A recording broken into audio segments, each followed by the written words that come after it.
This podcast is a member of the Place to Be Nation family. Visit us at placetobenation.com, the only place to be in your pop culture world.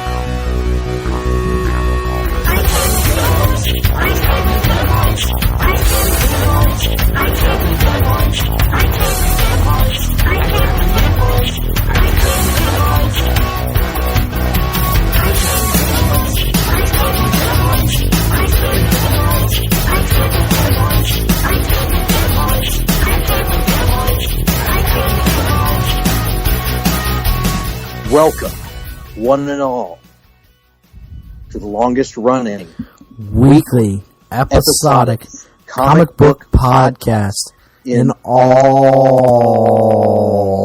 Place to Be Nation. I am Greg Phillips, on assignment. The jovial giant, Greg Phillips. That's right, the jovial giant. I am on assignment in the wetlands of Florida. Oh, I bet you are. And that voice on the other end of the line is Nick Duke, and he is the other half of the Hard-Traveling Fanboys, and he is coming to you live from Vancouver, British Columbia, the Bullshape Studio in Ho-Ho-Loon Plaza. Nick, thank you so much for flying all the way out to Vancouver without me to do the show this week.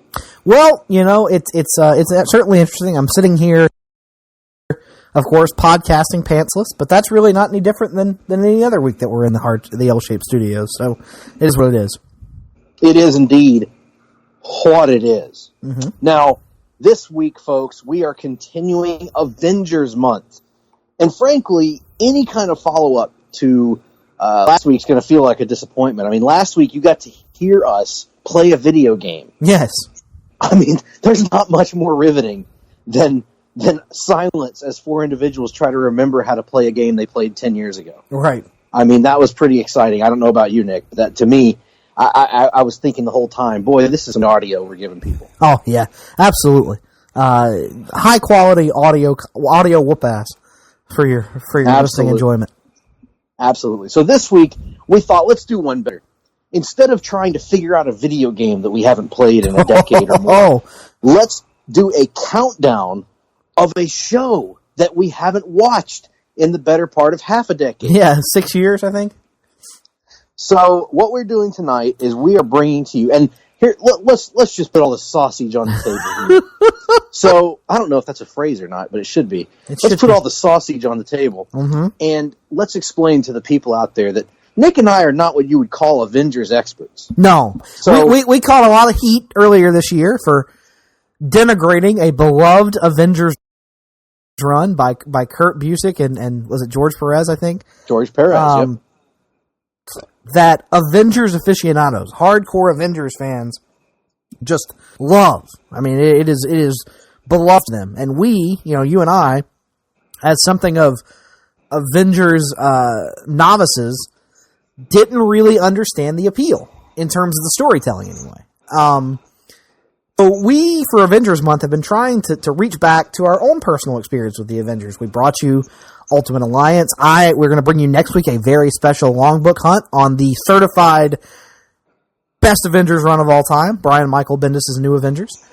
And this week we're going to bring you a countdown of what is, for my money anyway, the best Avengers animated show of all time, Avengers Earth's Mightiest Heroes. However, here's the problem. The problem with all that is that we haven't watched this show in, like I said earlier, about 6 years. Yep. We did no research in terms of rewatching any episodes to help us make this podcast. It is not streaming anywhere that I can find. And even if it were, we wouldn't have done any research in terms of rewatching episodes to help us craft our lists.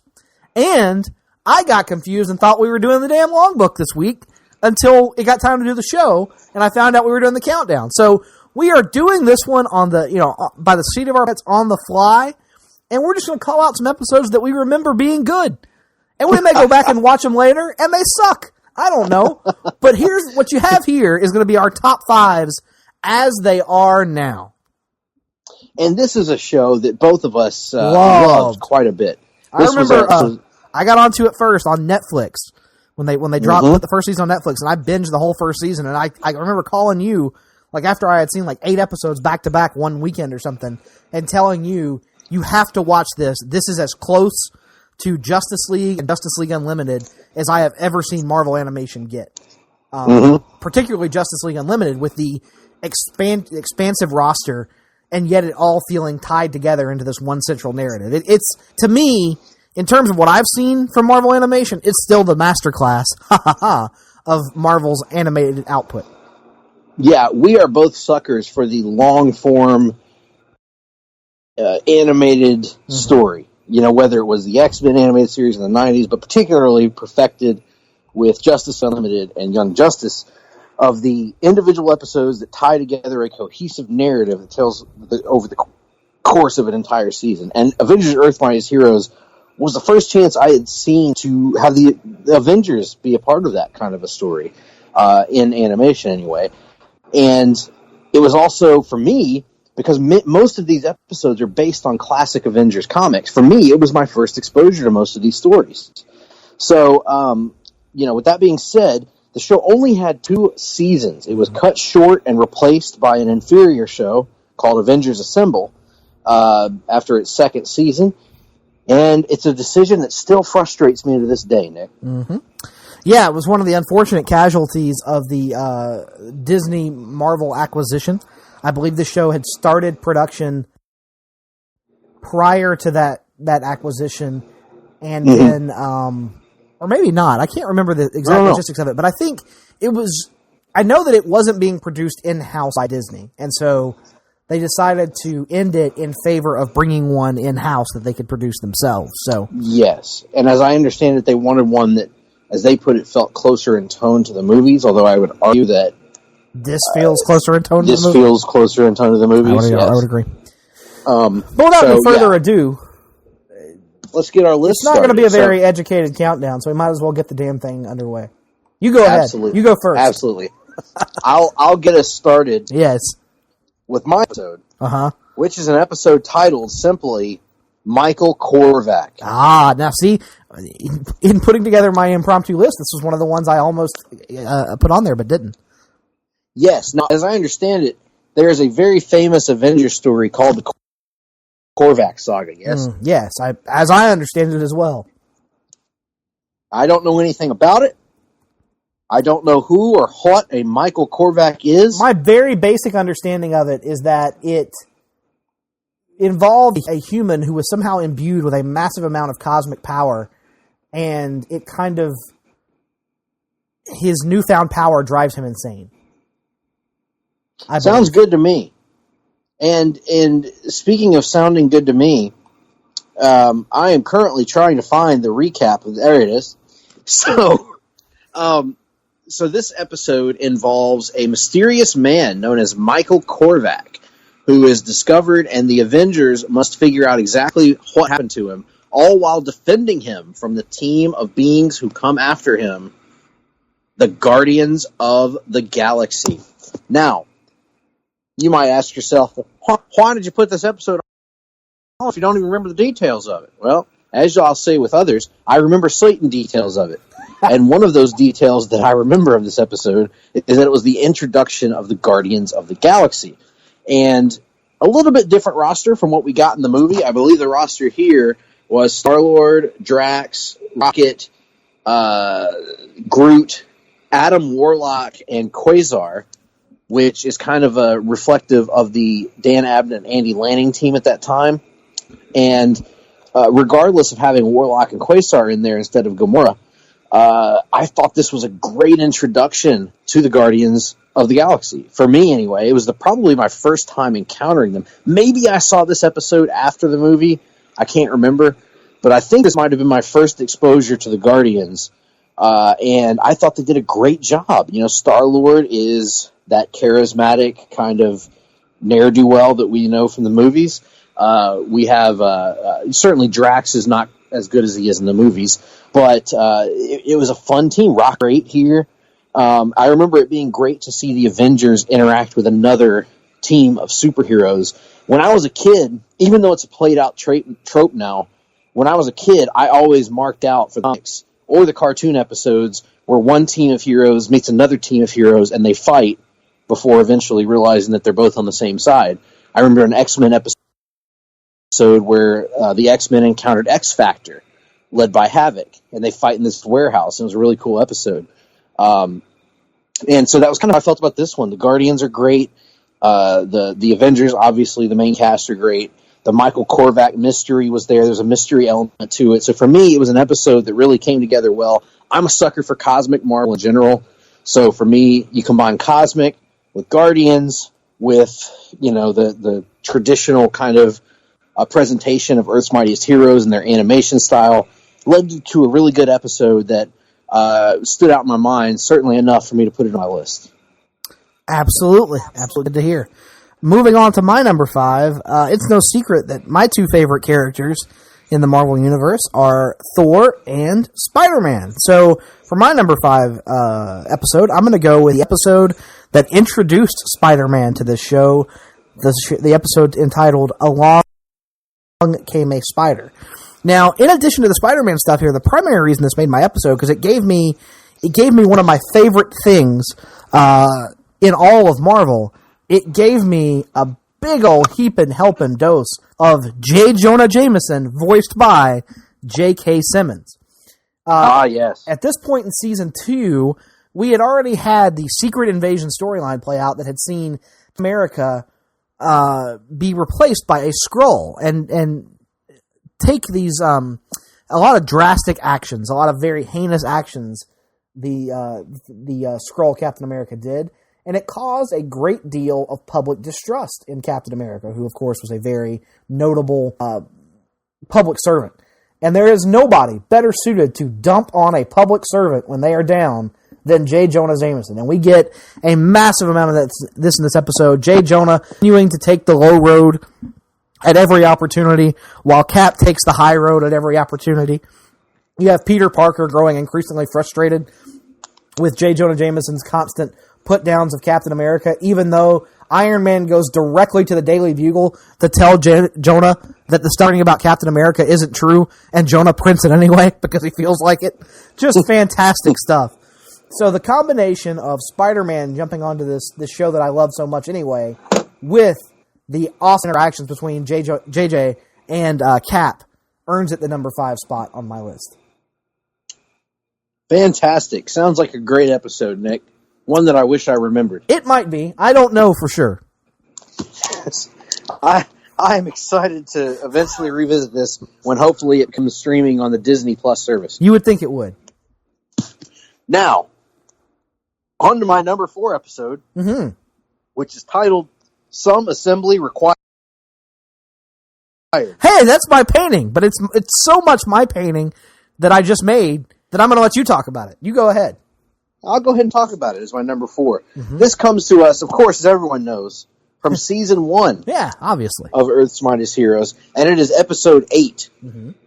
And this one, it says here, is loosely based on the Avengers number 2 and number 3. That is accurate, yes. And the premise of this episode, as it turns out, is that this follows a massive prison outbreak from supervillains as they're fighting the Avengers. It also shows you as a subplot Black Panther arriving in New York City, Iron Man and Pepper Potts introducing the Avengers to each other and setting up their new mansion and their new plane. They kind of are getting the business side of it going.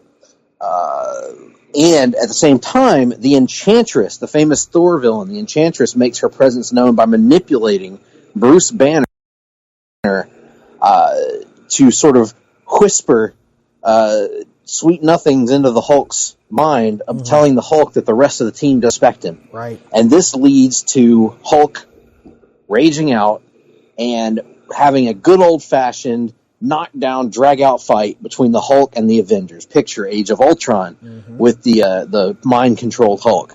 So we get the Hulk smashing the Avengers here and them trying to smash him back.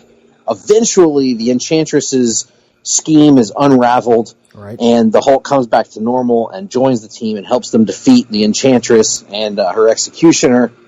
And things get back to normal, except the Hulk still quits the team because he decides that he can't trust the Avengers, that they were quick to attack him at the first sign of trouble. And so he goes off to the Arctic Circle to sort of lick his wounds. And that's when we get our first glimpse of Captain America's shield in the ice, as I understand it. So, certainly, this is teasing the first appearance of Captain America. This is joining of Captain America, the unfreezing of him. This gives you the Hulk brawl with the Avengers.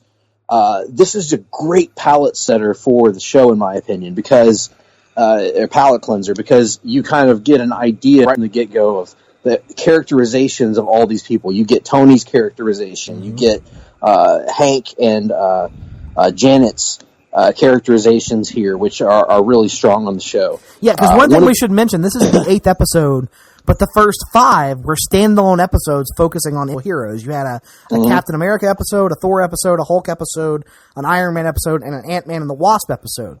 So and then they had a 2-parter that brought the team together for the first time. This is the first episode after they have decided to become a permanent team. So it's very important in terms of establishing the early team dynamics. And Cap is still frozen in ice, right? And so it create. And I should mention that Janet Pym became one of my favorite characters on the show. Like the Wasp, legitimately is one of my favorite characters on Earth's Mightiest Heroes. And it starts here with this sort of characterization of her and how she is really, Hank Pym in this series is pretty much a whiny turd of a character, and Janet kind of nudges him along to do any of the good stuff that he does. So, really good stuff here, and that's my number 4. Absolutely, mine as well. As all the reasons that you just described the plot of, but pretty much as you'll see throughout the rest of my list, anytime we can work a lot of Asgardian stuff into an episode, I'm probably going to like it a lot, and that, of course, being the case here with Enchantress and the Executioner. And, of course, bonus points for, as Greg mentioned, the heavy callbacks to very early Avengers. This storyline almost directly lifted from Avengers number 2 and number 3. Indeed so, good sir. Well, hold that thought as I try to figure out which season this next episode comes to us from. It is indeed from season 2, as I suspected. My next episode, my number 3 episode, is titled Emperor Stark. Emperor Stark, yeah, that's right. Yes, Emperor Stark, and this is an episode which is sort of, I suppose, the equivalent that I would tie it into would be the Justice League episode Hereafter that introduced or not Hereafter, no. Whatever Justice League episode it was that introduced the Justice Lords. Because the premise of this episode is the Vision awakens after a month of repairs to find that Tony Stark and his fellow Avengers have taken over the world. With the whole planet turned against him, the Vision must get to the bottom of Stark's utopia, only to discover an unlikely figure to be the true power behind the Avengers' throne. This is based on the 1987 Marvel graphic novel Emperor Doom. Now, obviously, Dr. Doom is involved here, but the reason this made my list is I remember just loving this, much like I did the Justice League episode of Justice League, which was kind of taking the idea of what if the Justice League just decided to rule the world with their power? And that's kind of what we get here. We get a Tony Stark who is kind of the emperor of the world, but the Avengers are sort of lords and rulers of everything. They maintain order. They everybody subjugates themselves to the Avengers. They have absolute power. And I'm a sucker for those kind of stories. I love those kind of dystopian looks at our heroes and how things might be, but for a certain turn of events. And I also love that we get here through the character of Vision, somebody that can set things right and can kind of be our eyes as someone reacting to seeing these heroes act in ways not typically going to act. So pretty simplistic reasoning for it making my list. I just like that style of story. But that's, nonetheless, Emperor Stark makes my list at number 3. I will have more to say on this in a few moments. But moving on to my number 3, if it features the Asgard, I'm probably going to like it a lot. And My love of Thor and Asgard, I will admit, it can be something of a convoluted history at times. It's a lot of exposition to get people through the introduction and the setup and the backstory you need to understand all these different characters and all the different dynamics that play into the royal politics and of the Asgardians. But I gotta say, this episode here, Thor the Mighty, is a pretty damn fine introduction to not just Thor, but kind of dynamics that rule Asgard during this era. Yes. Because what they did for this show when they were getting ready to release it is they did a variety of what they called micro episodes, which were little 5-minute short episodes that each featured on different characters. These were released online. And then later, when it came time to debut the actual series, they took those micro episodes and compiled them into a collection that were aired as one continuous episode. So the Thor micro episodes were compiled here into Thor the Mighty. And what it gives us is an introduction to Thor on Earth. We get to see him fighting the Wrecking Crew. We get to see him briefly interact with Jane Foster. So you get this, understanding that this is not the first time he's been to Earth. He's somewhat fond of it. And we also get to see him summoned back to Asgard. So you get that sense of dual responsibility. And there in Asgard, we see the Frost Giants storming the gates, led by Loki. Loki has turned on Asgard and is fighting his half-brother, and Thor is able to defeat him in battle. And we get to see one of the great Loki images from very early in his publishing history, where he is banished to Isle of Silence, where he can speak no words, and he is chained to a tree and has to wait there for seemingly the rest of eternity to live out the punishment for attacking his homeworld. Sort of like when Kevin Sullivan would tie his opponents into the Tree of Woe. Something like that, yes. We get to see Odin, and we get to see the Odin sleep, and Odin trusting Thor to defend Asgard, and of course, Thor being Thor, not taking that responsibility seriously and heading off for Earth anyway, despite the fact that he's supposed to be there making sure Loki does not escape the Isle of Silence. And wouldn't you know it, Loki escapes the Isle of Silence, but not before he spends some time there kind of reflecting on his backstory. So this episode also gets you that introduction into who Loki is as a character, rather than just being a one-note villain. Loki escapes. The Enchantress and the Executioner help make that happen. And at the end of this episode, you've got a great foundation for all the Asgardian stuff that they will do later in particularly season 1, as I'm going to talk about in just a little bit. Asgard played such a huge role in this series, it almost feels like I was destined to love it, and that all started here in Thor the Mighty, my number 3 episode. Very good reasoning, and yes, Thor has a huge role in this series, and most of the Thor episodes are really good. Number 2 on my list also heavily involves Thor, and his cast of characters also comes to us from season 1.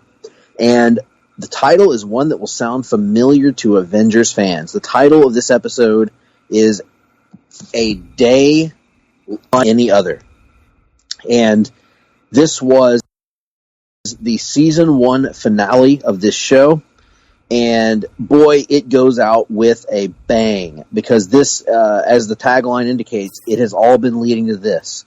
All of the subplots on this show, all of the loose threads throughout the season come together for this episode.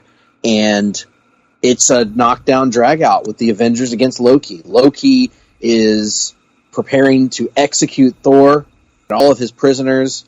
And then the heroes show up to take them on. Hela shows up, and Captain America has to resist temptation and ends up coming up to help save the day with the Avengers taking on Loki.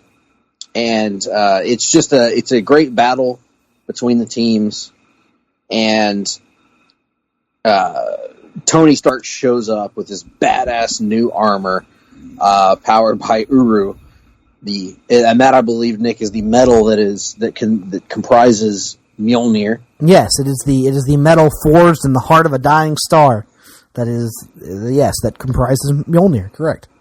and that is used to create a new suit for Tony Stark. He shows up, they free Thor, take on Loki, put everything back in place, and they leave Loki kind of almost literally dying on the vine at the hands of the Midgard serpent. And they return to the mansion, and everything seems like it's put back to order. Steve is given a chance to rest after spending his time in hell, literally battling through hell. And the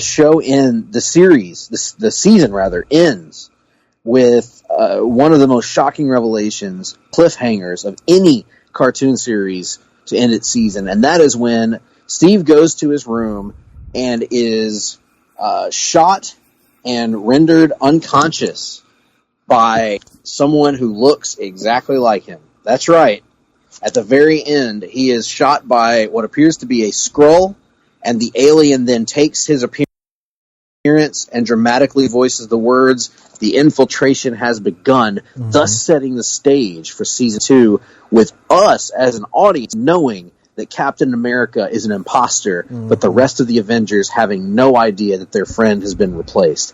What a great cliffhanger of an ending. The entire episode I remember being great, but the reason this makes my list and makes it so high is that is one of the great cliffhangers in all of animation for me. Absolutely, and I'll have more to say in just a moment.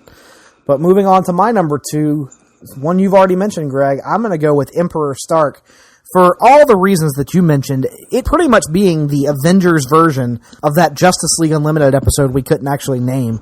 The Justice Lords episode, though. It's just that trope of superhero storytelling is one I'm kind of a sucker for, particularly when you can wrap it up in as clean a fashion as they do here, where it all is revealed by the end. It's not an ongoing, stretched out, 8-episode arc. It's, you get this alternate reality, and by the end, it's wrapped up in a very neat way. Cool usage of the Vision, having him one who is kind of tasked with figuring it all out, and heel Tony Stark just works. I mean, there's something about it that I'm not necessarily advocating it for it to be a long-term direction for Marvel, but man, it feels like there's a lot of potential to be mined there. So, Emperor Stark is my number 2. Outstanding stuff there, Nicholas. Well, it's all come down to this, hasn't it? Mm-hmm. By God, it has. And what better time for me to kill time to read a summary of number 1 episode than right now? Because my number 1 episode comes to us from the second season of the show. In particular, it is episode 23 in season 2,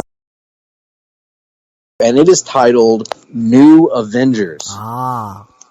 Now, this episode, as you might take from the title, is the introduction of a new team of Avengers. New Avengers, in particular, pretty fair lineup, pretty decent lineup. Yes, in particular, this lineup consists of the Thing from the Fantastic Four, Luke Cage from the Heroes for Hire, as well as Danny Rand, Iron Fist, both of whom have been introduced earlier, Spider-Man, Wolverine, and War Machine. And for those who don't know, Wolverine is my favorite Marvel Comics character, voiced here by Steve Blum, who has voiced him in a number of animated properties, including, I believe, Wolverine and the X-Men. And the premise of this episode is that Kang the Conqueror has trapped the Avengers in a temporal void and is bringing forth his armies to the 21st century. Thus, a new team must be forged, and that's where these new heroes come together to fight back Kang and his hordes. And this is just phenomenal. This is to me what I love to see. As much as I love the classic Avengers, these are more characters that I grew up loving. I grew up reading Spider-Man. I grew up loving Wolverine. I always preferred War Machine in the comics to Iron Man. Again, in the comics, I always preferred War Machine to Iron Man. I always thought the Thing was by far the most interesting member of the Fantastic Four.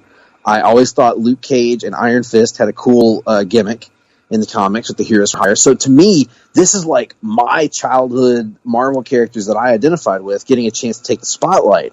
And it helps that they're written so phenomenally well. I believe this episode was by Christopher Yost, who wrote a lot of the episodes of Earth's Mightiest Heroes. And in particular, the sort of camaraderie between these guys. Not camaraderie, because they have, anybody that writes the Spider-Man and Wolverine dynamic well will have them at odds at least once or twice during the story. And in fact, there's one memorable line here where Spider-Man refers to Wolverine as his trusty sidekick. That doesn't go over well. I'm such a fan of their dynamic, and this show gets it perfect. And just getting a chance to see a new team show up and just really shake this whole show to its core, something that a lot of shows would not have had the guts to do. At the end of the episode, Iron Man makes Spider-Man a reserve member of the Avengers, along rest of the new Avengers, and certainly they would show up later on. But for me, I came out of this episode, Nick, wanting to see a new Avengers spinoff out of this show, because that's how much I enjoyed this particular collection of talent, and how they and how the talent got along in the locker room. So for me, it was great. Fortunately for you, you'll get something very similar to this lineup. Now, next week's episode, as we discussed, the aforementioned Brian Michael Bendis New Avengers, a.k.a. the best Avengers run of time.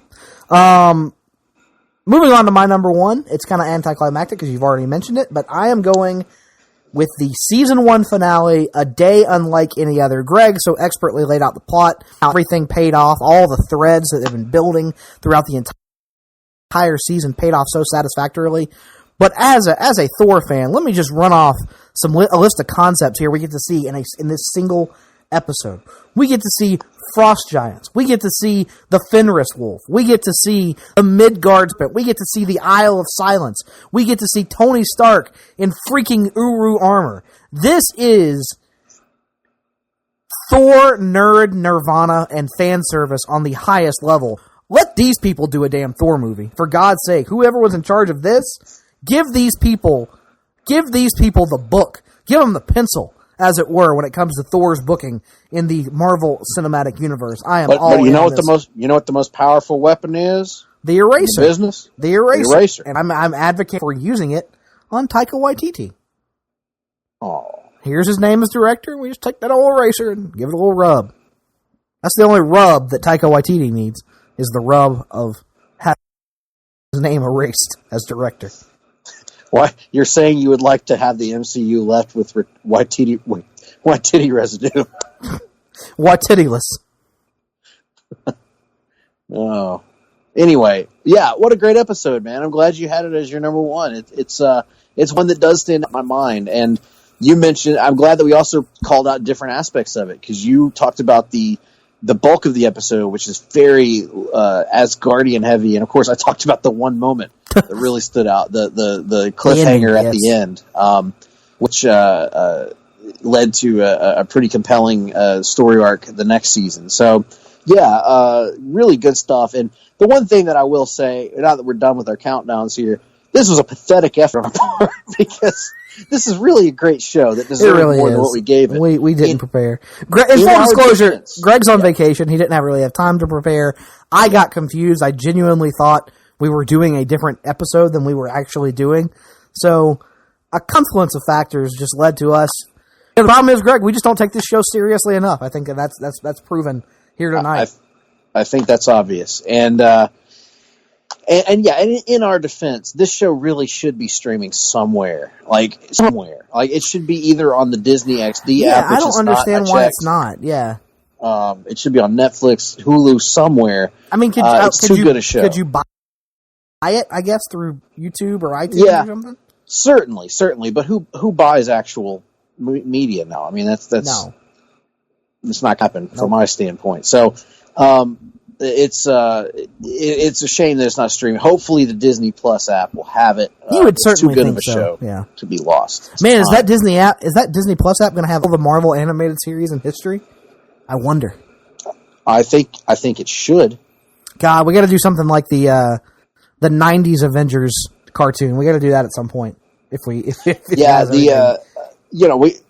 We have to give them some equal love, since we did the amazing 1970s Shazam show, which is right.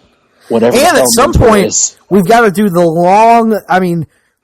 We've teased this one out for years now. At this point, we've got to do the long teased follow up to our Spider-Man Unlimited column by continuing our delve into that series. What, the Knights of Wondergore? The Knights of Wondergore. And who knows, Nick? Maybe it'll be an Iron Man 2 situation where revisiting Spider-Man Unlimited makes us realize that we gave it short shrift the first time. Maybe we will come to sympathize with the high AF evolutionary. Stranger things have happened. And who knows? 2 seasons of them, actually. Maybe in the future, we will have a counter Hard-Traveling Fanboys. No. Maybe we will. Well, with that being said, folks, we are going to, I guess we'll first tell you what we have coming your way the rest of Avengers month. Yep. We are going to have a Longboat Hunters episode, as mentioned, on Brian Michael Bendis' new Avengers. We are also going to close the month out a cast and crew of Place to Be Nation Pop All-Stars as we count down the best and the worst of the Marvel Cinematic Universe. That's right. It is a giant-sized finale to our listener-recommended Hard Travelers for Hire series. This was our movie-by-movie look at the Marvel Cinematic Universe, and believe it or not, it has come to an end. And now we're going to wrap it all up, bring out a cast of all-stars here, talk about what our favorites, our least favorites are, have a little fun along the way, assuming that I make it through the rest of the next few days. So, with all that being said, we're going to take a break. And when we come back on the other side, we will have information on other shows here at Place to Be Nation. We will have reading, we will have watching, we will have the rundown, and of course the Wrestling Minute. So stay with us. We know you will.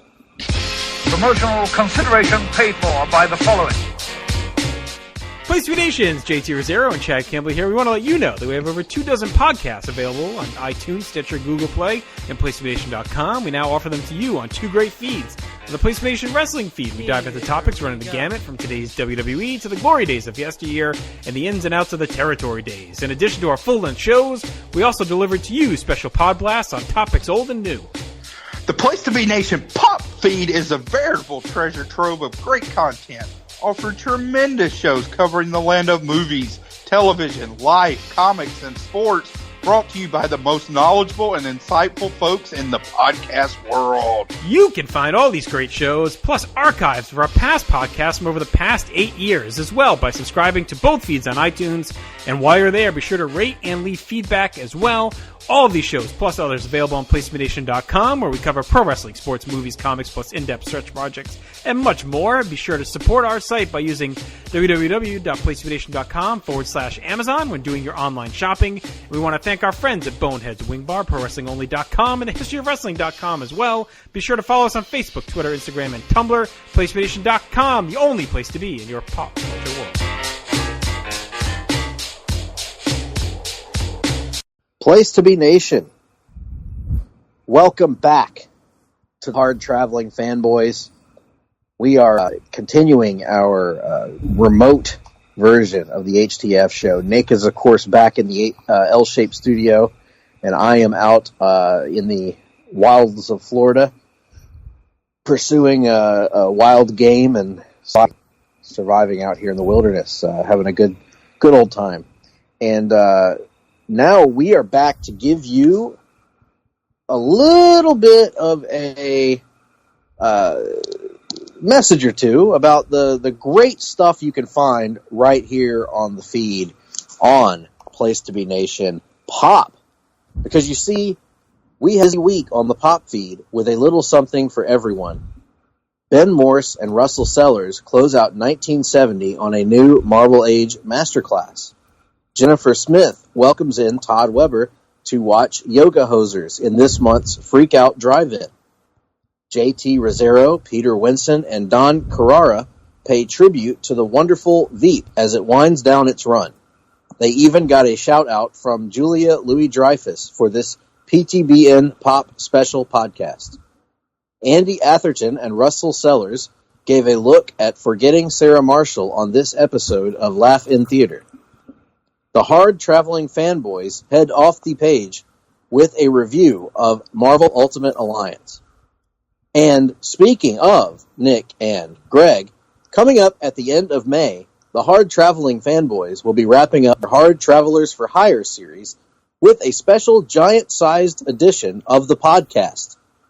Greg and Nick will be joined by past guests for a retrospective look at the highs and lows of the Marvel Cinematic Universe.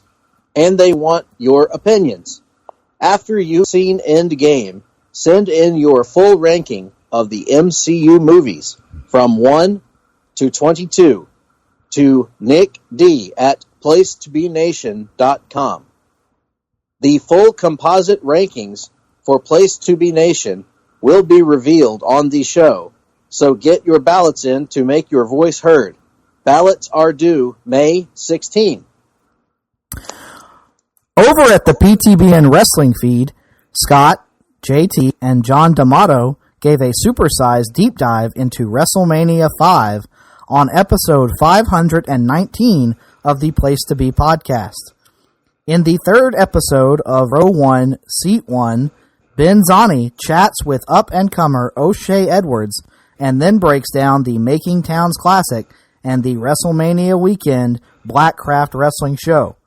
In a new Making Towns with Friends, Steve welcomes in Kelly Jean to talk about her first live wrestling experience. We continue to dive into the vault to bring you classic episodes of Where the Big Play. In this installment, Parv, Chad, and Solomon finish their look at Starrcade 1987. Check out our social media pages and message board at www.bigelow34.proboards.com for information on joining our GWWE PPV &TV Match Ever project. Get in on the conversation today and start researching your list. Just a flood of content here at Place to Be Nation, both on the pop and the wrestling feeds, Nick. Absolutely. Now let's move on. Absolutely. Now, let's move on to our weekly look at the news and notes in the world of comic books. Yes, that's right. It's a segment we like to call The Rundown. Welcome to the Rundown. Well, not a ton of news this week in the world of comics, but just enough for us to talk about. So, to start things off, let's talk about a rumor that we first heard about and reported on perhaps last week, which is that Michael Rooker is in talks for the role of King Shark in the Suicide Squad that is currently being written by his good buddy James Gunn. However, update, Michael Rooker is denying the Wrap's original report. That's right. In a series of Instagram posts, a social media platform that Nick and I are both quite fond of, Rooker refutes the claim. I wouldn't know anything about what you're talking about, sir. Rooker refutes this claim, with writer director James Gunn even chiming in to laugh. Rooker says, "This is not true news. I am not cast in this movie." Now, here's the question, Nick. Do you believe Michael Rooker, or do you believe the Wrap? Sadly, I believe Michael Rooker. He's been pretty good in, about not intentionally misleading fans. But then again, maybe he's being technically accurate while not, while not being overall accurate, if you know what I mean. Maybe he's not cast in this movie as of this moment, but that it is in the works. So let's hope that's the case. I am all in on a blue merle shark, which is what he would essentially be. I don't know if he would be blue, but the point is, blue merle shark would be a thing I'd be in favor of. Absolutely. We need to, and perhaps if he's a shark that has, daddy issues with one of the other characters, that could work too. Yeah, that would be good. Maybe King Shark raised Idris Elba's character. Whoever he may be, or John Cena's character. Well, one thing that no matter if we want it or not, legendary Batman creator, Green Arrow creator, DC Comics legend in the business, Neil Adams, just continues to do Batman miniseries.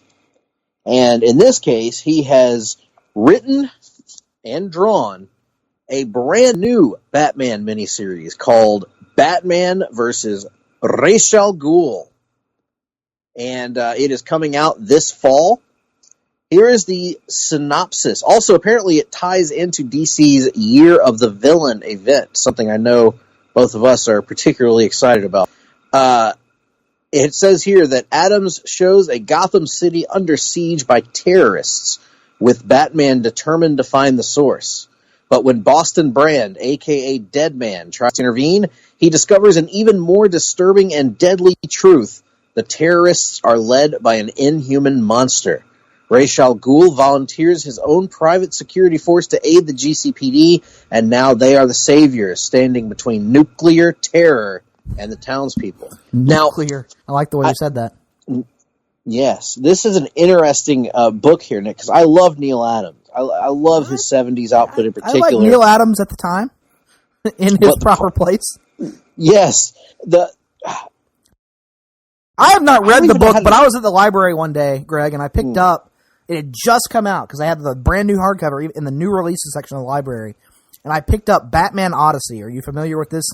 Yes. This production that he did a few years ago? Yes, I haven't read it, but I've thumbed through it. I read about the first 15 to 20 pages, and I was like, oh my God. It was Frank Miller level decline on display from Neil Adams, from what he once was. And not like the writing is awful in these books, these modern Batman books from Neil. And I hate to say that because he's a freaking legend. He should be able to work as long as he wants to. I got no problem with that. But I also have to be honest. The writing is bad, but I think the art even looks weird. Is it just me? No, it's not good. It's like this weird, it reminds me of the art that I would see in like the illustrated, remember the illustrated Bible stories books? Yeah. When we were kids? That's what the art reminds me of. And it's off-putting in a comic book. Yeah, it is pretty odd. No, he's slipped. But then again, if you have any concerns about the quality of this book that's coming out, just ask Neil Adams. He'll tell you how great it is. He does not lack in confidence. Scott Van Pelt once said about, I don't recall who, he loves him some him. Well, one company that doesn't seem to have a lot of confidence is Marvel Comics when it comes to the X-Men line. Because, stop me if you've heard this before, Nick. Mm-hmm. I know this sounds crazy. Are you ready? Marvel is canceling and relaunching the entire X-Men line.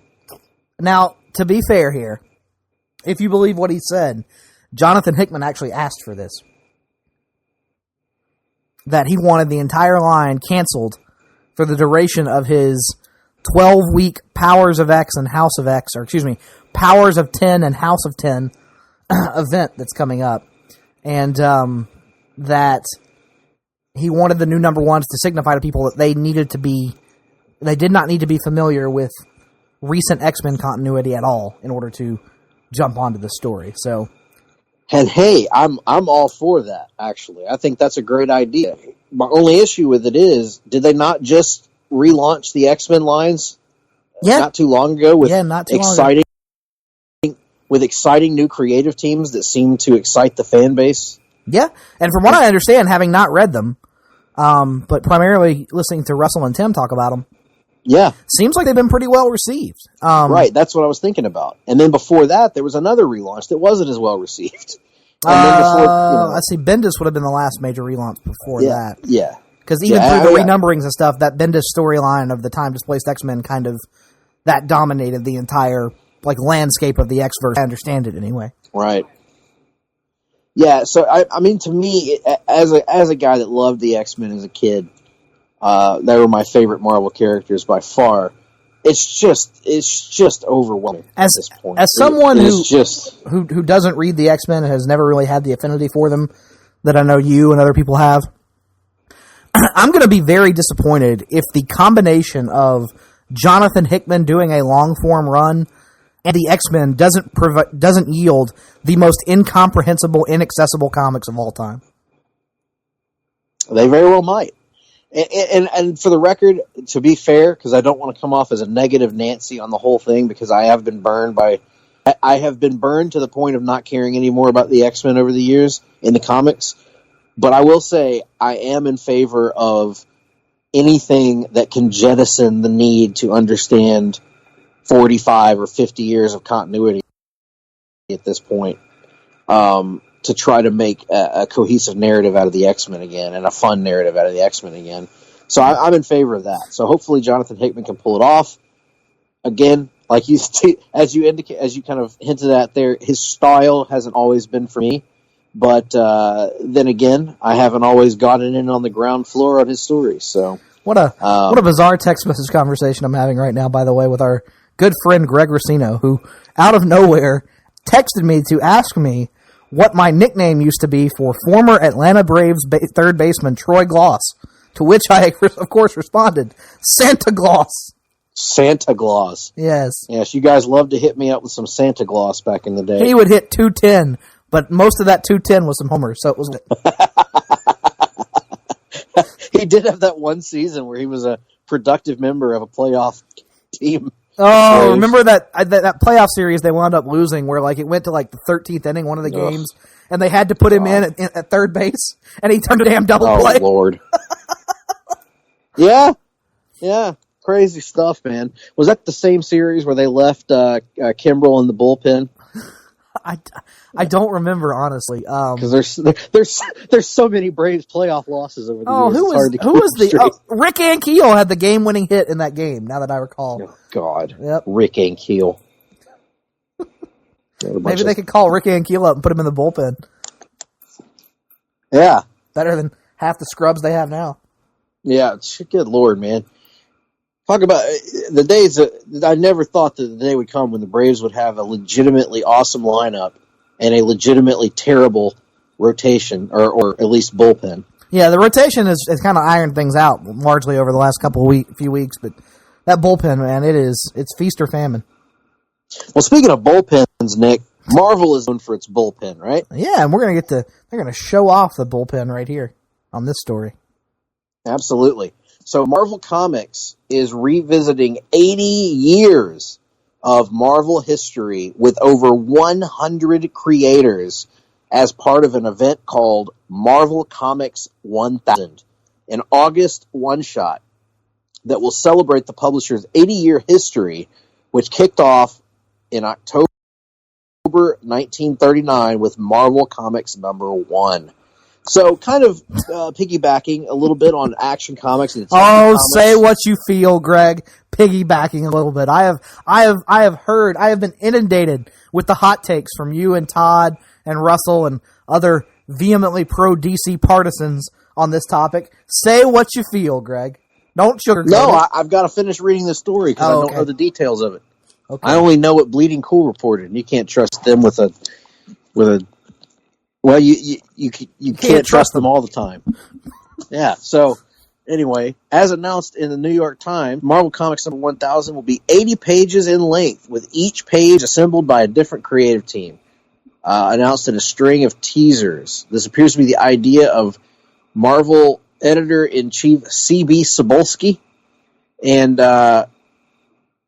he calls it the most complex and complicated and difficult book that he's ever had to assemble. Actually, that's according to Tom Brevoort.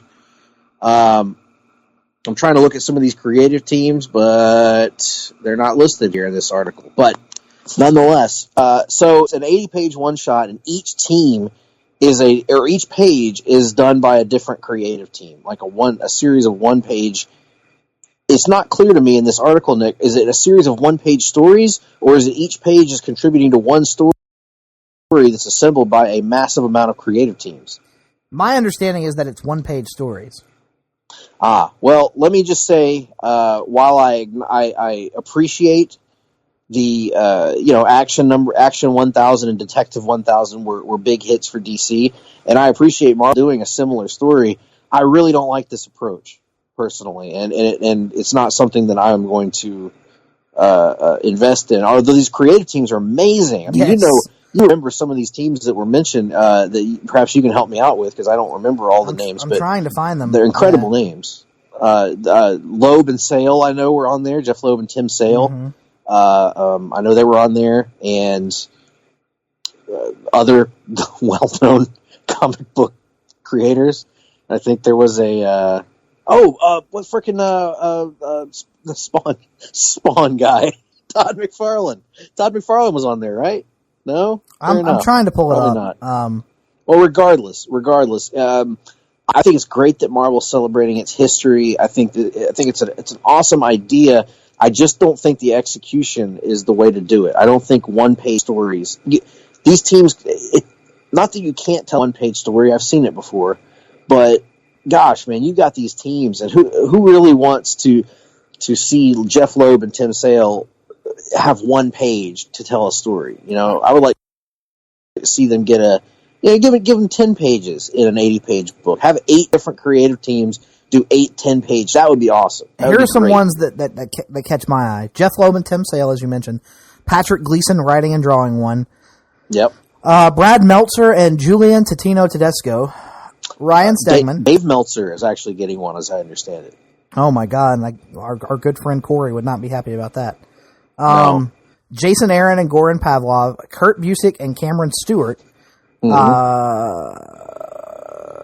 Phil Lord and Chris Miller and Javier Rodriguez. Mm-hmm. Erickson is getting to write and draw one. Kelly Sue DeConnick and David Lopez, Alex Ross, Al Ewing and George Perez, Walt Simonson, Joe Hill, Stephen King's son.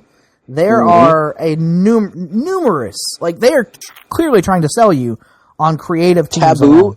Taboo of the Black Eyed Peas. Kareem Abdul-Jabbar. Come on, that's awesome. Yeah, I'm not going to lie.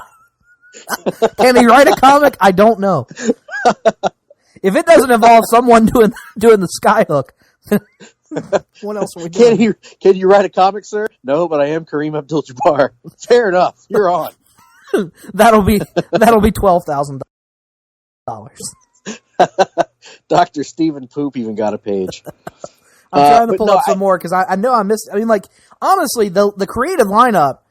If you're just going by sheer star power, it's probably one of the greatest creative lineups ever put together. But the problem is, one-page stories inevitably are going to lend themselves to a very segmented and broken up feel to the book, and you're going to open yourselves up to the easiest form of piracy of all time because all you have to do is share one image, and you've seen the entire story. So, if I want to see Twitter is going to be the place to go. Yeah, to leak the entire book. Yeah, we don't want to advocate piracy, but Twitter is going to have all of these pages within Jason moments of Latour this comic. also is doing one. Reaching pages. Great creative teams, but again, friend of Place to Be Nation Pop, these Peter David and Adam Kubert. I would be a fan of paring these teams down to, hell, even if you pare it down to 10 teams doing an 8-page story each, that's more bang for your buck, in my opinion. I don't know about this. It feels like a comic book story that ruptured a disc, which fragmented into its spinal column. 80 pieces. J. Michael Straczynski and Ed McGuinness putting back together one of the old Thor teams from years ago. They did the what was it? The Oklahoma Asgard story. Yeah, Jeff Lemire. I've learned a little bit from you over the years. Jeff Lemire. Yeah. So it's a great, and the thing is, unlike detective or action, I don't feel a need to buy this because, like I said, the ones I want to see, I'll just, they'll be on Twitter, so I'll look at them on there. Yep. I will probably read about half of these, though. On a related note, I have not even bought Detective 1000, even though I want to. But one day. Quite frankly, that notwithstanding, neither have I. Yes. Yes. Quite frankly, that notwithstanding. Well, the news that I have to report here at the end here is that's the end of the rundown. Although there was one other item I did want to bring up. Now I'm kind of bring it up. Springing this on you here, but I had a chance, and I don't know if you saw the same thing.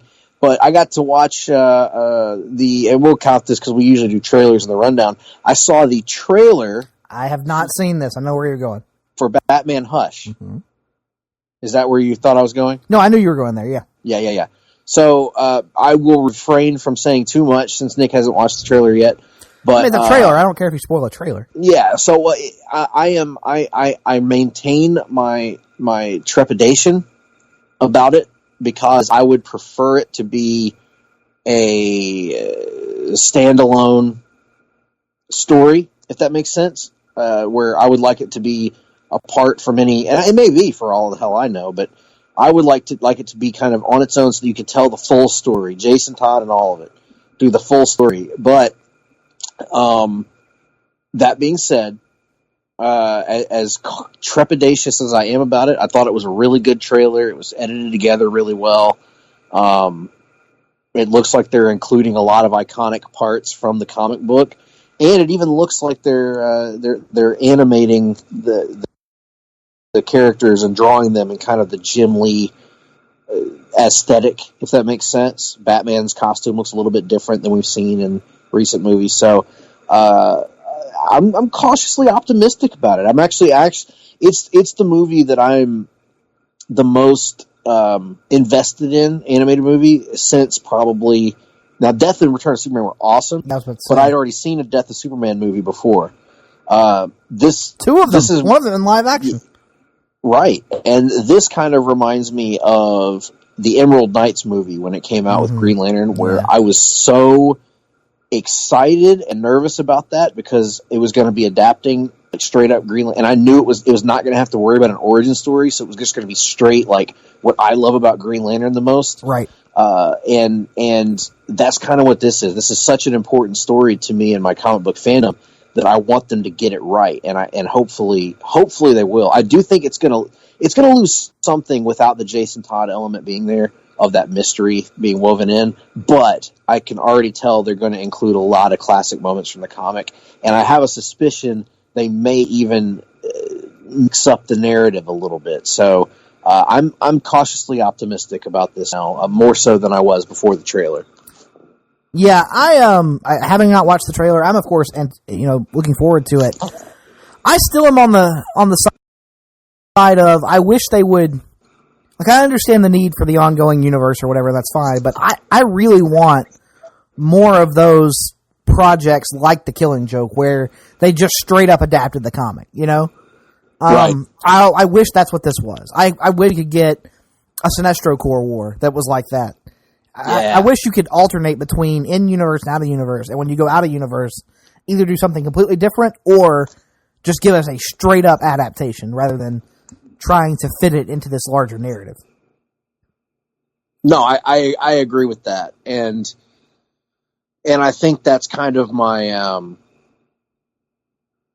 my trepidation about it. But again, I thought the trailer was quite good, and for me, it was enough to leave me excited about potentially about what's to come from it, and we'll see if it lives up to that, or if it annoys me and turns me off. But I will say they've had a good run lately with Death of Superman, Reign of the Supermen, so maybe they'll be able to continue that through on this one.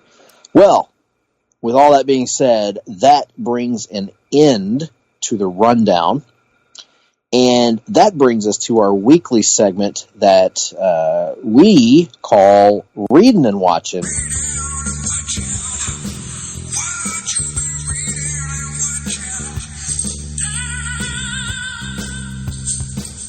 Even though we've never actually read anything heading into it.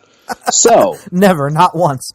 And that doesn't change this week, does it, Nick?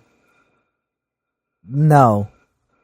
No. All my time for this week, free time this week was spent either reading the aforementioned new Avengers breakout that we're going to be covering on next week's show, or watching 1997 WWF.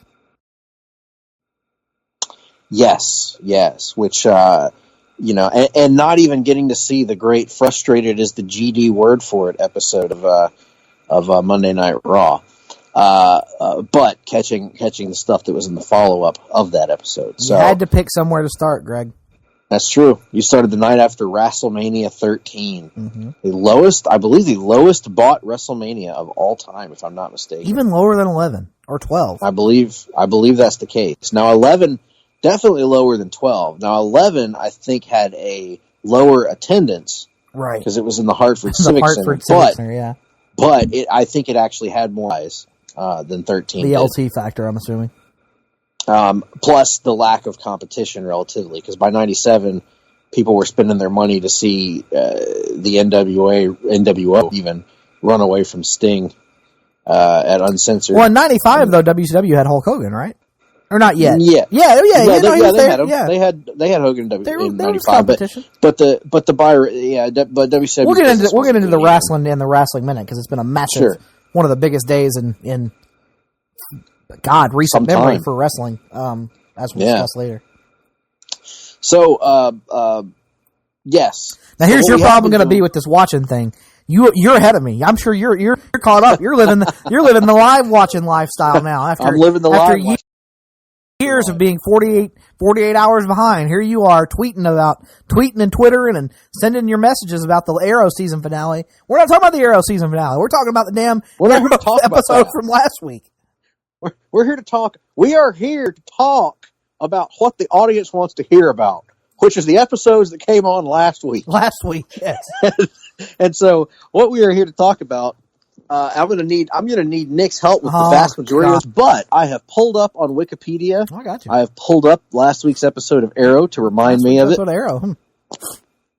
And what I've as you can tell from my friend's sinus problems in the microphone there, last week's episode of Arrow was one titled Living Proof. Oh, yeah, Living Proof. And this picks up right where the previous episode left off, with Oliver Queen and his team buried under a bunch of rubble that was caused by an explosion set off by Oliver's... buried under a bunch of rubble. Wonder who else was buried under a bunch of rubble one time. Must have been a pretty fair guy, a pretty decent guy. Must have had a hell of a mind for this city. Well, yes, indeed. That man who had a hell of a mind for this city does indeed pop up in this episode. It is the return of... Spoiler alert, for those of you who haven't watched the episode yet. Spoiler alert, right now. Spoiler alert. None other than Colin Donnell returned as Tommy Merlin.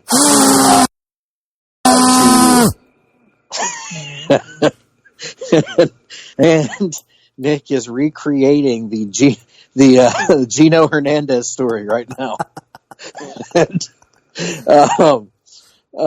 So yes, Tommy Merlin shows up in Arrow, but unfortunately for Mr. Nick over here, he did not show up as the mastermind of this season's machinations involving the Ninth Circle. He shows up as seemingly anyway, a figment of Oliver Queen's imagination, as Oliver is in such peril that he is hallucinating.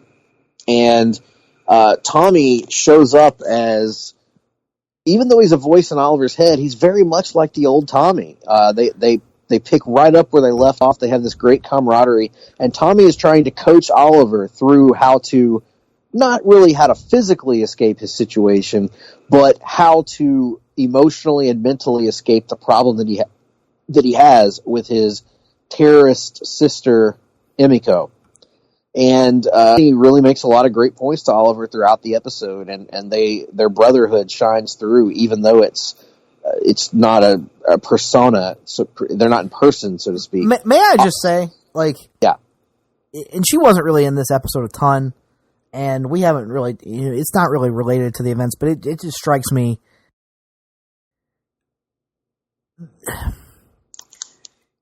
Arrow is my favorite of the CW shows, yeah, as you know, when it's on. But it can sometimes frustrate the living hell out of me, and I have to feel like like Emiko as a character has been wasted to this point, based on how great she is in the comics and how underwhelming she has been on the show to this point. I've enjoyed her on the show. It's different for sure. Like the fact that they went with her as a straight up villain versus the more nuanced comic book version. That's what I was about to say. Yeah, I think yeah. they've there's some nuance there because in the comic, she kind of started as a villain as well, and then kind of, it seems like they lost a lot of the depth from that character. To me, it feels like she is Oliver if Oliver had gone in a different direction, a broken bad essentially. Yeah, and I've enjoyed that aspect of her character. However, I think if it makes sense, I feel like they've run out of real estate to a degree because a while ago, when you watch this episode, you realize there's only 2 episodes to go, and it feels like there's so much story left to tell with Emiko, and not a lot of time left to tell it. So, but I've enjoyed her on the show, but nonetheless, this is for many of the people online that have been complaining about Oliver Queen kind of taking a back seat this season at times. He is almost 100% the focus in this one. He and Roy Harper are really the two focal characters in this one, and Oliver and Tommy in particular, their relationship, which was just every time he pops up, he's only popped up twice post death, I think, but every time he shows up, it just reminds me how much I want Tommy back. He was in that crossover a couple of years ago. He was the Nazi Tommy, and then he's popped up one other time, but I can't. Oh, the 100th episode, if I remember correctly. So. Yep, that's correct. And I really want him back on the show. I know it's probably not going to happen. I have to imagine he will make an appearance during the final season. I would imagine we will see every character of note that has not been confirmed dead. We will probably see. And here's the thing: there has to be a reason that they have left open the possibility of Lazarus Pits out there, other than just Roy's storyline, right? Which is ongoing. There has to be there is that chance anyway that they could bring Tom back through the Lazarus Pit, and because they've made it clear that there are still other ones out there. So I think that's a cool thing. So seeing Tommy was great. Roy gets a little arc here where I got to be honest. I thought for a moment they had killed him, even though he shows up in the future. So maybe he disappears. Yeah, the way they made that up too. How does it not kill him? Like I didn't follow that. Like it seemed. No, I have no idea. I mean, the way they described the peril they were in, it seemed like he should have been dead. Yes, unless it was the effect of the Lazarus plus Mirakuru thing that had caused him to overcome whatever cure they had for his bloodlust or whatever. I don't know. I don't know. Couldn't tell you. Could not tell you. I was glad that they at least acknowledged the fact that at the end of the episode when Black Canary decides that she doesn't want Roy to die, don't want him to sacrifice himself for the team, and he even says at one point, "You don't even know me." And I was waiting for them to acknowledge it because I was the whole episode. I was thinking, now to Renee and Dinah and Mr. Terrific's gone now, but to Renee and Dinah, they never even worked with Roy Harper before this last couple episodes. I honestly don't remember. I don't think so. I don't think so either. I think Roy came back and helped Oliver do a couple things, Oliver and Diggle, but I think that was when they were one of their divorces from the team, which should have been permanent, but nonetheless, I say that the team's been much better this year. But yeah, so anyway, I thought this was a pretty good episode. Particularly the Oliver and Tommy stuff was great. Unfortunately, it's not one of the better episodes of the season because the Roy stuff was weird, and the ending left them once again at odds with the cops, which feels like it's played out. They've played it out. It's kind of like I said about the Sarah and Ava thing over on Legends. Right. It's one of those just go-to plot devices. That, I agree. But no, I like the episode as well. It just this season of Arrow has not been the follow-up we kind of pretty much since he got out of prison. The prison stuff was outstanding, and then it hasn't really. It felt like the writers didn't really know what they wanted to do after the prison storyline, and have kind of been. I think Emiko's storyline had legs, especially her being a villain and all that stuff. I like the twists that they've had along the way with the Ninth Circle and all that. But again, it feels like one of those things where you kind of run out of it's like it's like an opposite of the Flash problem, where they don't flesh the villain out enough over the course of the season, whereas Flash stretches the villain to the point where you no longer want to see the villain.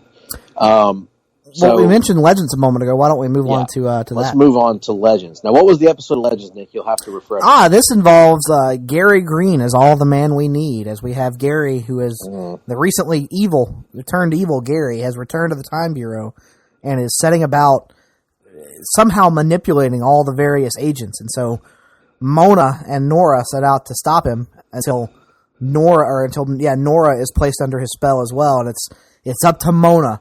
A Mona versus Gary battle for the fate of the Time Bureau. Meanwhile, you've got Neron,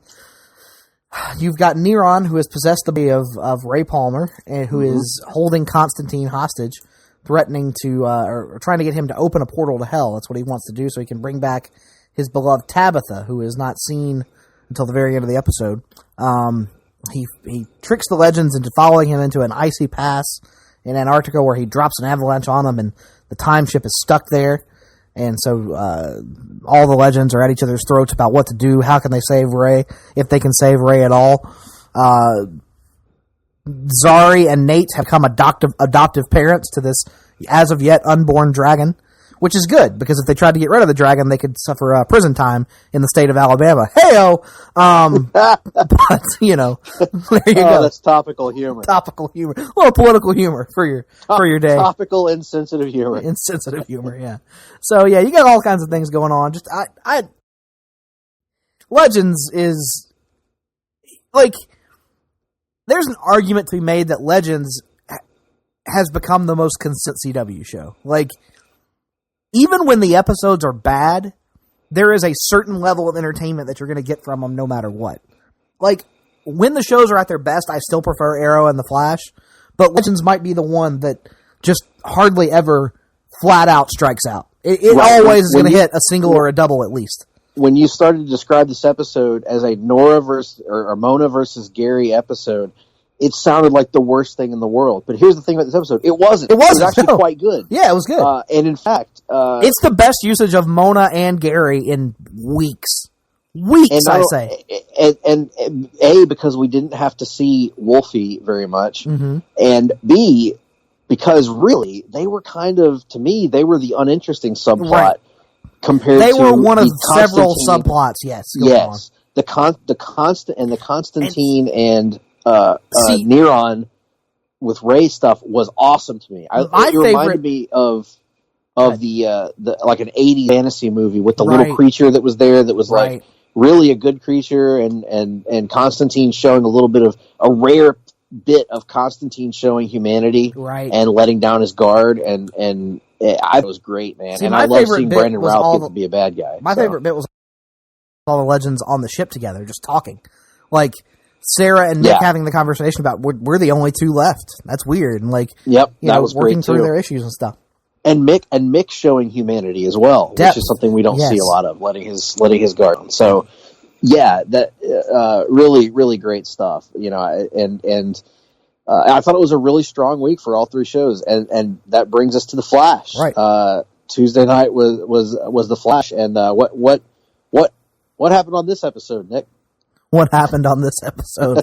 I don't want to say anything about the finale. They have figured out how that Cicada's plan is to disperse a metahuman virus that will kill all the metas, possibly in the entire country or even the world. And they're setting out to stop her. Nora is trying to use her mental link with Grace, the female cicada, to figure out where she is and what her plan is. All the while, you've got this backdrop of Joe West being forced to oversee the dispersal of the metahuman cure, because if the metahumans take this cure, they will be saved from the virus. The cure that Cisco has been working on all season. Mm-hmm. And then in the midst of all this, you got Ralph, who is trying to put something together and keep saying, "Hey guys, this whole Thawne thing just didn't quite fit together." And Ralph is on the cusp of figuring out Thawne's plan. And essentially, everyone just goes, "Yeah, we don't care about that right now," which is the most un-Barry Allen thing of all time, by the way. We just spent 3 episodes dealing with essentially Barry's Thawne obsession and the fallout it has caused in his family. And yet, when damn Ralph is sitting there trying to go, hey man, I think Thawne planned all this. Bear's like, we'll just worry about it later. Like, inconsistent writing on the part of the writers, in my opinion. He basically pulls a Burt Reynolds. Yeah, well, that's your opinion. Yeah. So I totally agree with that. So this was, to me, an instance like Arrow. There's a little bit of a tale of two episodes, because there is the element that is not interesting, because as it turns out, Cicada 2 also sucks. But at least she's better than Cicada 1. I mean, being kicked in the testicles repeatedly is better than Cicada 1. Or so I've heard. But Cicada 2 still sucks, but just as a character, not necessarily the actor. But yet, all the stuff involving the Thawne mystery, all of the stuff with Ralph and the team was great. Particularly, Barry is outstanding as always, and Ralph getting a big moment, and that reveal at the end went a long way to redeeming it for me. Because not that it was a bad episode, the Joe stuff was awesome too. Any emphasis on Joe West is good to me, but just the fact that we got to see Ralph come up with this big revelation, and it tied everything together and validated us for doubting Thawne this entire time. And by the way, means that Barry was right the whole time. As I told you, as we both said he would be. Like, you can't trust this guy. You can't. There's no reason to trust. He is the Eobard Thawne. Eobard Thawne is the Malcolm Merlin of the Flash. They had him in the damn Hannibal Lecter role all season. And if you know anything, fucking Hannibal Lecter eventually killed a guy and cut his face off. Like, he didn't turn face. That's stupid. No, everything. What it ended up being is that he cared. I think he probably did come to sort of, in his way, care about Nora the same way that he came to sort of, in his way, care about Cisco in season 1. Remember? Which is that he has a certain fondness for him, but that doesn't mean he's not going to rip his heart out. Right. Literally. So, great stuff. Thawne is the best villain, and I'll say no more than that. And, so strong week for CW episodes, I thought. I don't know what I would say was the best of the bunch. Maybe I'd go Legends on that. But I agree. Legends and then Flash and then Arrow for me, probably. I would probably go Legends, Arrow, and Flash for the Tommy stuff. Yeah, the Thawne stuff just carried me so much, that it was... Yeah, it's... yes. But in any event, I mean, it's we have to prepare ourselves for next week's episode, is all I'll say. Lots happening. So, with all that being said, I suppose that is the end of watching, unless you have anything else that you have. I did have viewing number 3 of Avengers Endgame. Oh, I had viewing number 4, so there you go. Yes, and spoiler alert, so great. It's amazing. It is. I think it's the best Marvel movie, and I don't think it's particularly close. Like, I think there is a decided gap for me between Endgame and Winter Soldier, which was prior to this was my favorite. It's one of my, it's not just my favorite Marvel movie now, which is maybe a spoiler for a future episode, but it was also one of my favorite comic book, action, whatever kind of genre you want to think of, movies. Yes, I would agree with that.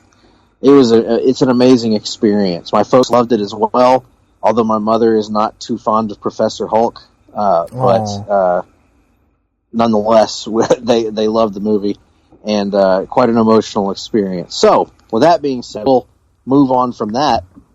And right now, I am staring at a broken old clock on the wall in this room that I'm in. The clock on the wall says 3 o'clock?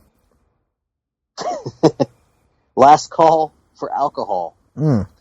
And that can only mean one thing, Nick. Mm. That can only mean that it's time for the Wrestling Minute.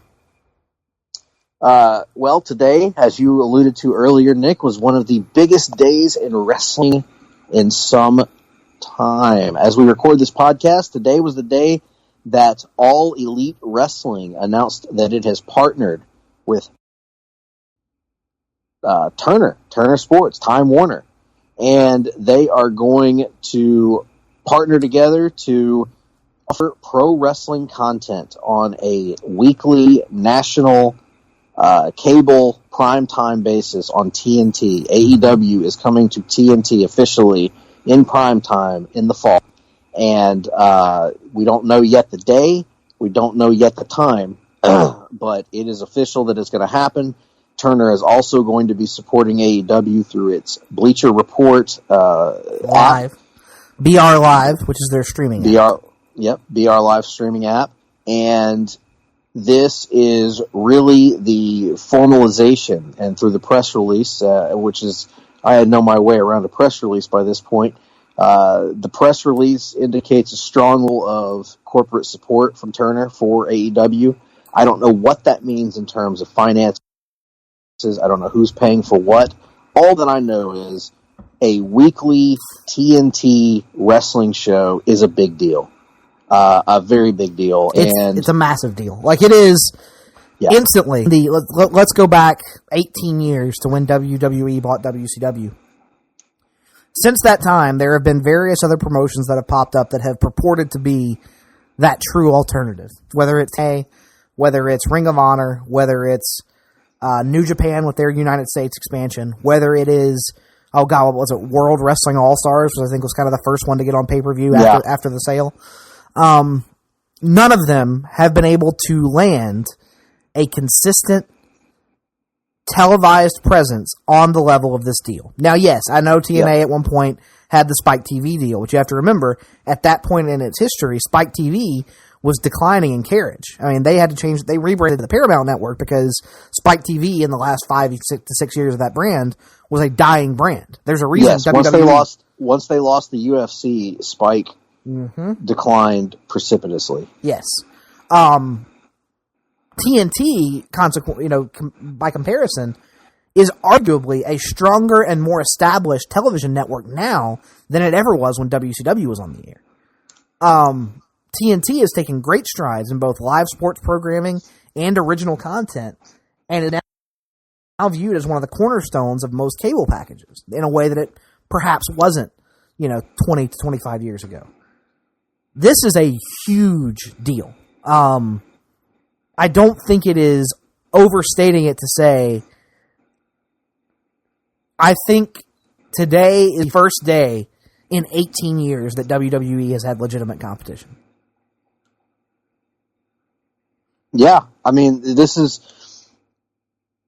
look, it's never going to be like it was. It's not going to be like 1997 or, 10 million people are watching pro wrestling on a weekly basis. But what it is going to do is it's going to provide a huge audience to access to pro wrestling, and perhaps some people that maybe have not tried to watch the WWE or have tried it and it's not for them, and it's going to give them a chance to watch something else. And it probably will also give some of these millions of people that have tuned out of WWE just in the last couple of years something that they might be interested in watching. And again, competition is a wonderful thing in the world of pro wrestling, because look, none of us are suggesting that WWE is going to go out of business. They're fine in terms of business. None of us are suggesting that that we want WWE to go out of business or to struggle. What we want is WWE to be good, to feel the pressure. And WWE historically is at its best when it feels pressure, when it feels pressured by something or someone, whether it was the UFC at one point, whether it was WCW, whether it was Crockett in the 80s. That's when WWE has been at its best. And, by the way, we also want another great wrestling product in AEW. Mm-hmm. And whether it will be or not remains to be seen, but certainly the building blocks are there. And, as a wrestling fan, we should all be supporting both of these companies to do well. Yes. And again, the more places for the boys and the girls to make money in the business, the better. And yeah, I'm excited about this, man. This is really, really cool. The one thing I'll say, they've got to figure out their streaming pricing. Maybe I'm wrong. Maybe the market for it is higher than I believe, but I do not think there is a sizable pay-per-view market for professional wrestling at $50 a show in 2019. I'm the same way. Not when WWE Network gives you everything you could want for $10 a month. And even if they increase the price, not when WWE is going to give you everything they've ever produced for $15 a month. Even like you can't expect people to look at those two investments and compare them favorably. So right, and I'm not saying you have to adopt WWE's model, subscription-based model. Like no. It's just you can't expect. Maybe pay-per-view you can still do, but you have to look at that price point because, again, we talked about how TNT probably is in a higher profile role now than it was back then, but there's also far more competition now than there was back then for your dollar. Not in terms of wrestling, but in terms of the average consumer's dollar and time. There's so much more competition now. Everybody's got a streaming service that people are now paying for. You've got boxing, you've got the UFC, you've got wrestling, you've got you've got live sporting events, you've got so many different things that people are paying money for right now that they didn't have the option to do back in the day. So, you've got to find a way to, unless we don't even know what their model is going to be. Maybe they won't even have a pay-per-view event model. Maybe they will simply use the weekly television show as their primary platform. I don't know. It may be a different philosophy. We just have to, and maybe they do like a quarterly big show. And I don't know. The other thing I'll say is I'm not going to say it's dead, but if I were New Japan, I would be heavily reconsidering this expansion at this point. I do not think the professional wrestling market in North America has proven that there is space for a third legitimate option. And it's been that way since 2000. I would also heavily reconsider the Ring of Honor partnership. Yes. If I were them. An AEW partnership at this point for New Japan would do Makes all the wonders sense in the world. to get their talent on national TNT exposure. Yep. Be great for their talent, be great for the industry. And I don't want to single out the brand because I don't watch their products enough, and they've got a lot of great talent and a lot of great matches. But I was just earlier today, I'm down here in Florida, as I mentioned, visiting family, and just actually right before we recorded this podcast, I was watching the Ring of Honor television product, and man, it feels like a totally different company than it did 8 months ago, much less 3-4 years ago. I mean, the talent level is just so different now, and the divide in the top level talent and the mid card and low card talent, it comes off a lot. To me, the product came off a lot more indie and not in the best way when I was watching it.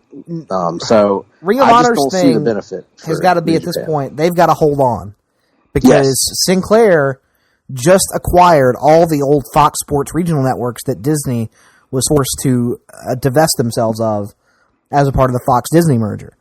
So Sinclair, in theory, is now going to have all these regional sports networks that they can promote Ring of Honor on and put Ring of Honor on. Now, I don't know when that deal closes or when Sinclair takes over programming for those networks, but Ring of Honor needs to hold on for that.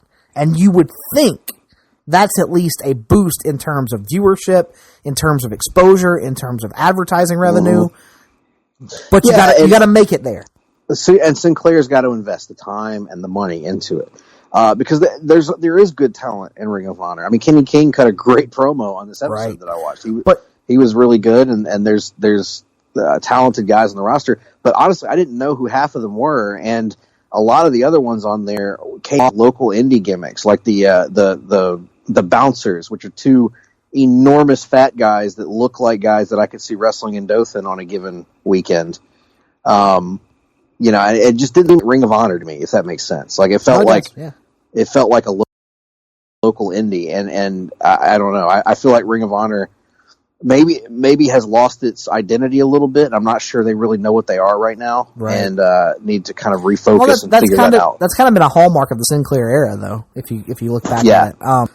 And again, maybe Sinclair has to look at Ring of Honor and realize what we were saying a minute ago is there really room for a high-profile third-place wrestling company in the United States? Because I think before Show 1 has aired on TNT, you've been passed by AEW in terms of profile and profitability. And you compare it to something like PWG, which has stayed in its lane the entire time that it's been an organization. Mm-hmm. They have never tried to expand, and by all indications, they're still doing outstanding for what they are. Mm-hmm. And then you've got Impact, which is somehow holding on with their limited television exposure, and having good matches and stuff like that. Impact, again, I forgot they even existed. I mean, most people have, I feel. And even though there's good matches and, again, really good talent on their roster, as there always has been, by the way, in Impact, don't let anybody tell you different, the problem has always been in the presentation, and, they're barely hanging on by a string. So, and then you've got MLW, who is trying desperately to get in the game as well. So it's and MLW has a good product. It's. I tell you what, man, that damn I don't even know what you call it, but that damn updated version of the Heart Attack that. Oh my God, I know that Teddy Hart and Davey Jr. and Davey Jr. are doing. Good Lord, yeah. Their matches against Pentagon. I couldn't even tell you what to call a damn move. I couldn't describe it to you. All I know is it looks like something the Steiners would do to a damn Japanese jobber from back in the early 90s. Yes, the Steiners and Japanese jobbers. My favorite combination. Yes, it is reminiscent of that. So yeah, plus you've got Jim Cat screaming about stuff on commentary. It's good stuff. So goddamn Stanislav Zbyszko. Motherfucker. And we should mention, folks, that's a good time to mention that, unfortunately, good old JR could not be with us this week. Yeah, he is on vacation as well. That's right. The white meat babyface, Jumpin' Jim Ross, has just lost his own new podcast alongside Connie, my boy, Thompson. And then he also had a busy day. He has to be at the upfronts, the Warner Media upfronts today, with the AEW news. So he's just had a busy time and couldn't carve any time out for us, but we'll make sure to have something extra special for his return next week. That we would especially like to apologize to the 2 or 3 people on Twitter that listen to us only for the Jim Ross portion. At Rebel Life Media and at Twerkflix, which is still remarkable that's a follower of ours, but I'm not gonna be upset about it. I'm gonna accept it. We're sorry we don't have any Jim Ross for you this week, but we will be back next week. We will give you something special next week. And speaking of Twerkflix, Nick, I was at the beach today here in sunny Florida. And, wow. Yeah. Anyway. Yeah. So, with that being said, folks, we're going to call it a night on this one. And we do invite you, of course, to send your feedback on Twitter. I am at gphillips8652. He is at Nick Duke 87. Of course, our email addresses. Please, I will reemphasize this from earlier in the show. Please get us your ballots for the Marvel Cinematic Universe. It's probably too late by the time this comes out. Yeah, by the time this comes out, you probably have missed that. So be sure to tune in a couple weeks for our giant-sized retrospective look back at the MCU and check that out as we're going to reveal the results of that composite ballot. And also, if there was anything on the show tonight that you may have noticed that we did differently, and you might have preferred it another way, let us know that too. Yeah, and please send it to us digitally so that we can screenshot it, if possible. And with that being said, we are going to call it a night on this one. Yes, and we hope you tune in next week, assuming there is a next week. We are the Hard-Traveling Fanboys, and you all have a good one. Hard-Traveling Fanboys, Hard-Traveling Fanboys, Hard-Traveling Fanboys, Hard-Traveling Fanboys, Hard-Traveling Fanboys, Hard-Traveling Fanboys, Hard-Traveling Fanboys, Hard-Traveling Fanboys, Hard-Traveling Fanboys, Hard-Traveling Fanboys, Hard-Traveling Fanboys, Hard-Traveling Fanboys, Hard-Traveling Fanboys, Hard-Traveling Fanboys.